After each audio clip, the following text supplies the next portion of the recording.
Tears of the Kingdom has a lot of weapons. Now some of them are great, some of them are trash, but the best ones are pristine.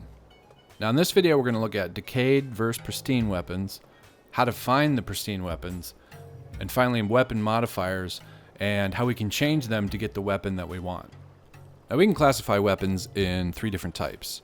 Decayed, which we can find in the sky, the surface, and in the depths. Pristine, which we can only find in very specific places in the depths. And Undecayed, which we can find in the sky, on the surface, and there's a few places in the depths you can get them as well. So if we look at a list of the Undecayed weapons, we've got things like clubs, branches, and sticks, zonite weapons, all shields and bows, we've got champions weapons like the light scale trident, we've got legendary weapons like the dust claymore, we've got gloom weapons, magic rods and staffs, we've got stable items like the mop and the pitchfork, we've got rusty weapons, monster arms, lizzle boomerangs, and world items like the boat oar and the fishing spear. Now since these are undecayed, they don't have a pristine version, so we're going to set all of these weapons aside for the rest of the video. And we're just going to focus on the decayed and pristine weapons we have available. Now these include the Travelers, the Soldiers, and the Knights weapons. We've got the Royal Guards, we've got 2 different boomerangs, and a throwing spear. And then we have the regional weapons like the Gerudo, Zora, Rito, Goron, Korok, and then we have the Yiga clan weapons. And all of these have a decayed version and a pristine version. So let's look at the differences between decayed and pristine weapons. Decayed weapons are very common. You're going to find them pretty much everywhere. They have less attack power and less durability than their pristine counterpart, but their abundance makes up for that, especially early or mid-game when you really are just looking for any decent weapon. Pristine weapons can only be found in the depths, and they have a higher attack power and more durability than their decayed version. Aside from the blade being shiny without the decay or corrosion on it, they have these little star icons next to the name which indicates that they are pristine. So if we look at a side-by-side of a Gerudo Claymore, decayed and pristine, we can see the decayed version has a damage of 10 and a durability of 10, whereas the pristine has a damage of 22 and a durability of 14. So pristine version is going to hit harder and it's going to last longer before it breaks. Let's do a general overview of how we're going to find pristine weapons. The first step is to find the decayed version of the weapon. The second step is to break it. Now you only need to do this once, and you can just break it on the ground or use it to kill enemies and let it break naturally.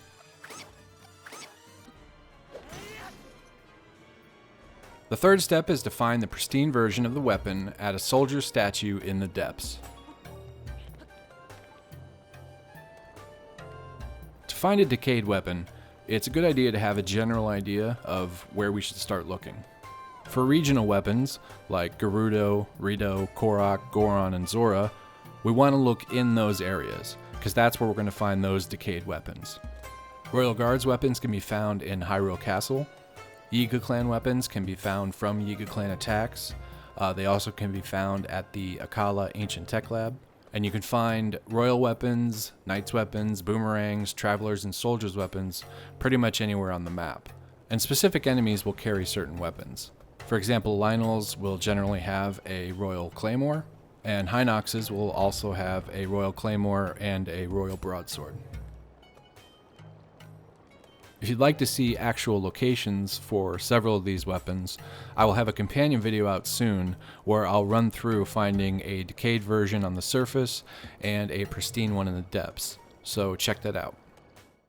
Once we've found and broken our decayed weapon, we're going to head to the depths. And what we're looking for are these rock piles with a soldier statue on top. Now each soldier statue will have either a one-handed weapon, a two-handed weapon, or a spear. And they don't change type. So if you find a two-handed weapon like this Traveler's Claymore, this statue is always going to have a two-handed weapon of some type. There are also a handful of these larger rock piles that are going to have 3 statues on them, each one holding one of the 3 types of weapons. So one-handed, a two-handed one, and a spear. When you approach a statue for the first time, you're probably going to see question marks for the name of the weapon, and that's just because you haven't found the pristine version before. Now it's important to just pick up the weapon. Now it's most likely going to be a pristine traveler's or soldier's weapon, but once the next blood moon occurs, these statues are going to reset. And depending on what region of the depths you're in, you're going to have a chance now to get that regional weapon. So it's important to always pick up the weapons of any statues you find. Finding pristine weapons in the depths is going to follow a similar pattern to how we found decayed weapons. So if we want to find a pristine Gerudo weapon, we're going to look below Gerudo Desert in the depths. If we want to find a pristine Rito weapon, we're going to look below Rito Village in the depths. And the same goes for Korok, Goron, and Zoro weapons. Yiga weapons can be found in the depths below Fort Hitano, and Royal Guards weapons are going to be found below the Gerudo Highlands. Royal weapons are kind of found in the northwest corner, mixed in with the Rito and the Royal Guards. Pristine Knights weapons, boomerangs, and throwing spears can be found most places in the depths. They don't have like a very specific region. And Travelers and Soldiers weapons are pretty much found everywhere. Now there are a lot of soldier statues in the depths, and one of the easiest ways to find them is to either fly around or drive around or just run around, and you'll get used to spotting them the more you do it. One of the other ways to find statues is by looking on the map. Now these are very difficult to see at first, but once you kind of get an idea for what they look like, you'll start seeing them everywhere. I'm going to start circling them here, and there's actually a large one that has 3 statues on the left there. So this is the kind of the shape we're looking for. And if we zoom way in, you kind of get a better idea of what these look like. So go ahead, look through your map. Some areas of the depths are harder to see than others. This one I think is fairly easy to see. But go ahead and mark them with some sort of icon and go check them out. When we first find a statue, it's most likely going to be a traveler's or a soldier's weapon. We actually have to take the weapon before it has a chance to be anything else. First thing to do is take a picture and add it to your compendium. Now this is going to be super helpful later when you're looking for a specific weapon. It's also a good idea to mark this location as well for future reference. Now there aren't enough stamps available to mark all the statues, so just be aware of that, and maybe only mark them in areas you want weapons from. I use a leaf stamp for spears, so I'll add that. Then I'll pick it up and either keep it or drop it. For two-handed weapons, I like to use the person icon, and for one-handed weapons, I like to use the sword icon. Here we have the larger rock pile with 3 statues, each holding one of the 3 types of weapons: a traveler's claymore, a soldier's broadsword, and a soldier's spear. Now we want to pick these up, because when the next blood moon happens, these will all reset, and we have a chance at the other possible weapons in this area. If we don't pick them up, they will stay the same after the blood moon, so pick them up even if you don't keep them. Now we've got a boomerang, a throwing spear, and a traveler's claymore, so 2 new weapons out of the 3. This is how you want to approach all the soldier statues you find. Take the weapon, so when it resets, you have a chance at the actual weapon you're looking for next time. Before we go any further, we need to briefly talk about weapon modifier levels. There are 4 levels to any weapon, starting with no modifier, then white, blue, and finally gold. This is the same for decayed, pristine, and most undecayed weapons too, including bows and shields. Champion and legendary weapons are the exception, as they don't have modifiers. Now depending on your super secret in-game XP number, weapons you pick up will start somewhere in this progression. And this level increases as you play, so if you're getting blue level weapons now, they'll start becoming gold the more enemies you kill and progress you make. So before taking the weapon from the statue, go ahead and make a save file. Then pick up the weapon and take a look at what level it's at.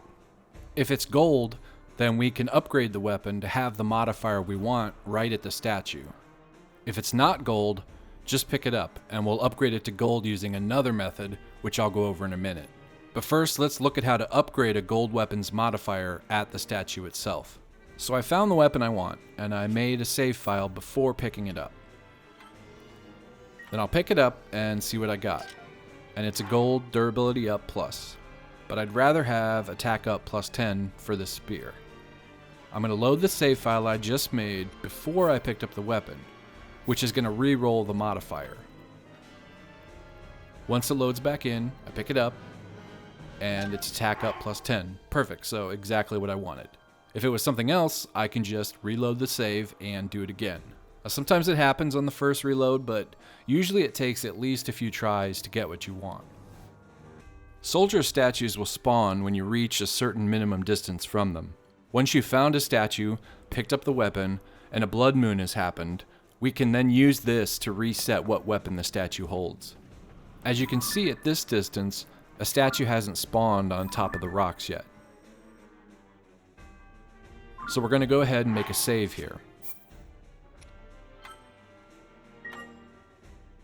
And then walk towards the statue. And you'll see the point where it spawns in.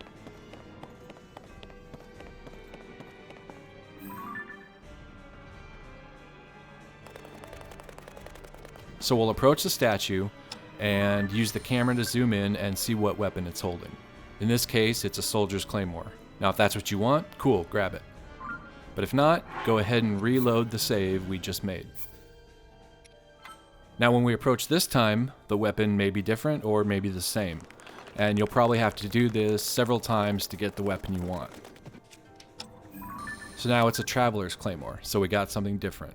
Getting this distance right can be tricky, so just make a save at a greater distance and move in from there. The last thing I want to go over is using Rock Octoroks to repair, upgrade, or change the modifier on your weapon. Now I'm going to just say Octorok from here on out, as it's a lot easier, but I mean only Rock Octoroks, not the other types. Also, I'll be saying mod or modifier a lot, so when I say white or blue or gold level, I'm talking about the level of the weapon. When I say modifier, I'm referring to what the modifier does, like attack up plus 10 or durability plus, etc. Now if you're getting white or blue levels from the soldier statues, this is how you can upgrade them to a gold level. And once at gold, you can reload to get specific modifiers like durability or attack up.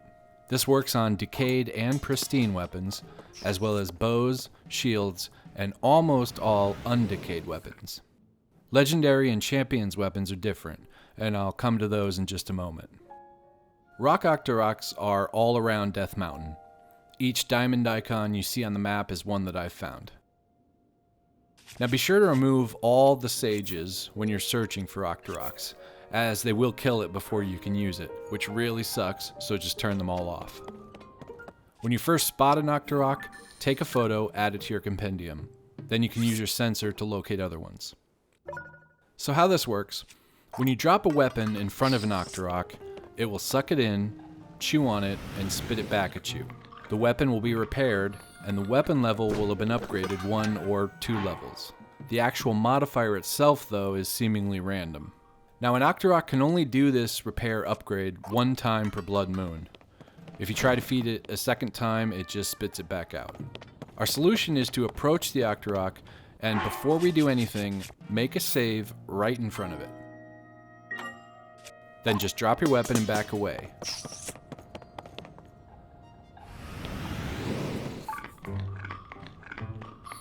Grab it when it spits it back at you and check the modifier.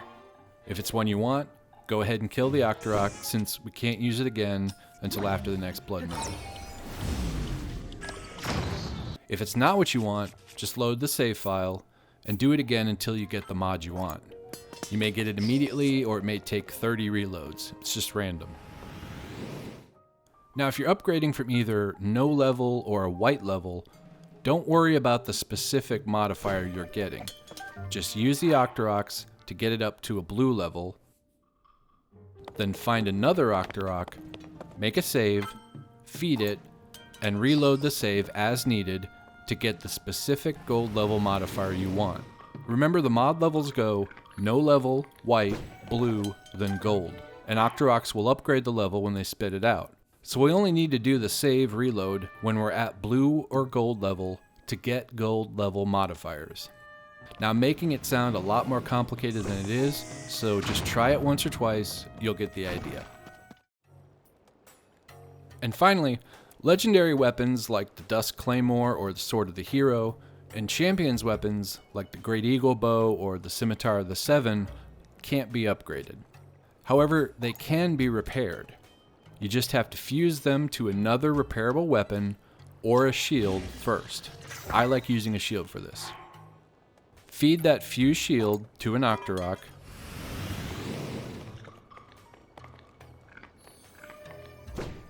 Grab it, and then take it to Pellison in Terrytown, and he can separate them for you. You'll get a brand new legendary or champions weapon and a brand new shield. Alright, so that is Pristine Weapons in an admittedly very large nutshell. If you made it this far and are hearing my voice, I really appreciate your time. This video was surprisingly difficult to put together, mainly because there's so much information and a lot of specific details. And none of this is explained in-game, which is honestly a bit weird.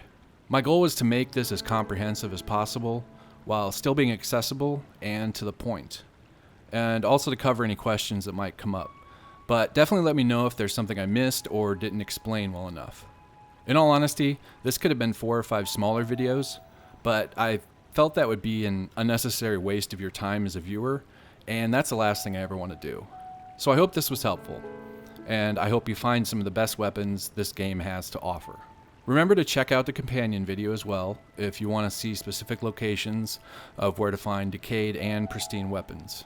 I chose at least one of each of the weapon groups to find. For example, a Garuda weapon, a Korok weapon, a Knight's weapon, etc. Now I recorded this on July 6th and should have that video up in the next few days. So please check that out if it interests you. With all that said, and with proper disclaimers in place, thank you for watching, thank you for your time, and we'll talk again very soon.